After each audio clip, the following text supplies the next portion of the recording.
If you're looking to break into or advance your career in FP&A, one of the most important decisions you'll make is choosing the right type of FP&A role. After spending over a decade leading FP&A teams and helping 1,000 plus finance professionals master these skills with my courses, I can tell you that choosing the wrong role can set your career back years. So in this video, I'll break down the 5 types of FP&A roles, explain what each one actually involves, and help you figure out which one is the best fit for your experience level and career goals. The first type is the finance business partner role. You team up with departments like marketing, sales, or R&D to help them make better decisions around investments, resource allocation, and headcount. Your role is to hold them accountable by explaining variances between actuals and forecasts. Activities include heavy focus on business partnering and analysis, fair amount of month-end close support and forecasting and planning, some reporting, but typically less than other role types. In a business partnering role, you're working directly with people that are significantly more senior than you, which provides a great exposure to senior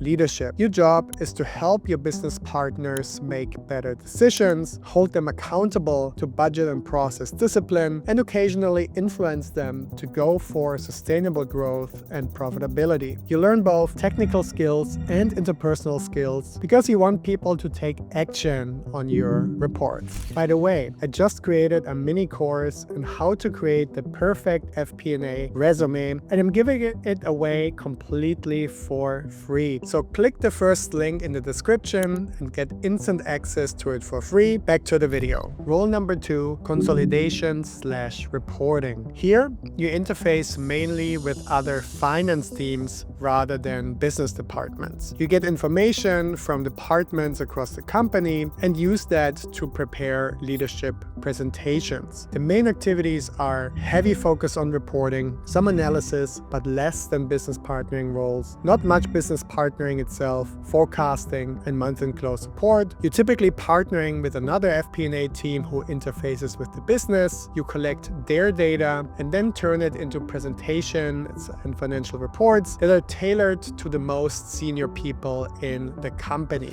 You learn Excel, PowerPoint, and storytelling skills, and most roles allow you to present the financials to senior leaders across the company. Role 3, Center of Excellence. You specialize in a narrow aspect of the business. You build excellence around a specific task and manage that process end to end. For example, you specialize in specific forecasting techniques, budgeting processes, tasks, and activities. You mainly focus on supporting the month-end close as well as forecasting and planning. There's limited business partnering, analysis, and reporting. These Center of Excellence roles are typically found at large companies. You become very efficient at that specialized function, and often you have access to the cutting-edge tools the company has available, since Center of Excellence roles are all about becoming as efficient as possible. Role number 4, project FP&A. These roles are usually completely different from the other types. You only focus on a specific project where you do everything around tracking, forecasting, analysis, and business partnering. What you do specifically varies a lot depending on the project, but can include high levels of business partnering, analysis, and forecasting. Examples can be implementing a new system, restructuring, or outsourcing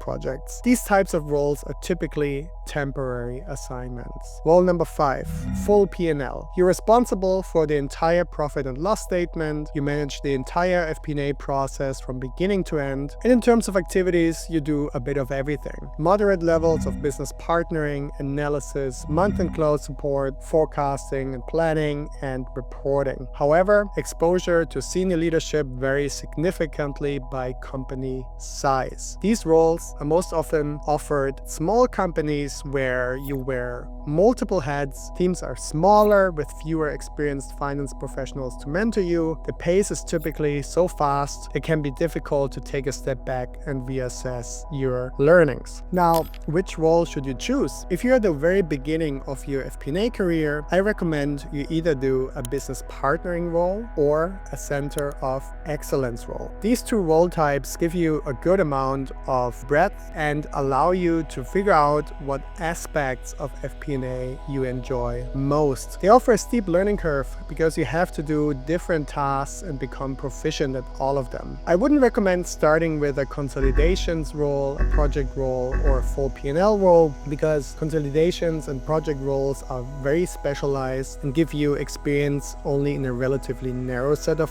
skills, so it doesn't give you a lot of opportunity to test what you enjoy most. And full P&L roles at small companies can be overwhelming without the right mentorship and support. Now, if you have a few years of experience, it entirely depends on what you've done so far and what your interests are. If you really enjoy a business partnering or center of excellence role, keep doing it. There's nothing wrong with that. However, if your goal is to advance quickly to leadership positions, try different kinds of roles. Consolidations and project roles can be great because they offer very different experiences, and I recommend anyone tries different role types at least once in their career, because the only way to find out if you enjoy it is by giving it a shot. And here's a tip for those of you who are ambitious and want to get promoted as quickly as possible. Pay close attention to how much exposure you're getting in any role. Because the thing is this, people who are early in their career sometimes believe if they just work hard and do a good job, they'll get promoted eventually. But that's not necessarily the case, because to get promoted, you need three things: performance, image, and exposure. Performance is clear. It's about consistently exceeding expectations and doing more than is asked of you. Image, that's something you can't directly influence. It develops with consistently good performance and exposure. You can only focus on not ruining it with a big blunder. The importance of exposure, however, the third component, is often overlooked. Exposure means you are regularly interacting with senior leaders in the company who have a say about whether you get promoted or not. They see you doing excellent work and they can either recommend you for promotion or are in your hierarchy to promote you themselves. So make sure you ask during job interviews, can you tell me more about who I am interacting with, who I am presenting to, and what their role is? So before you accept your next FP&A role, make sure you understand which type it is and how it fits into your overall career strategy.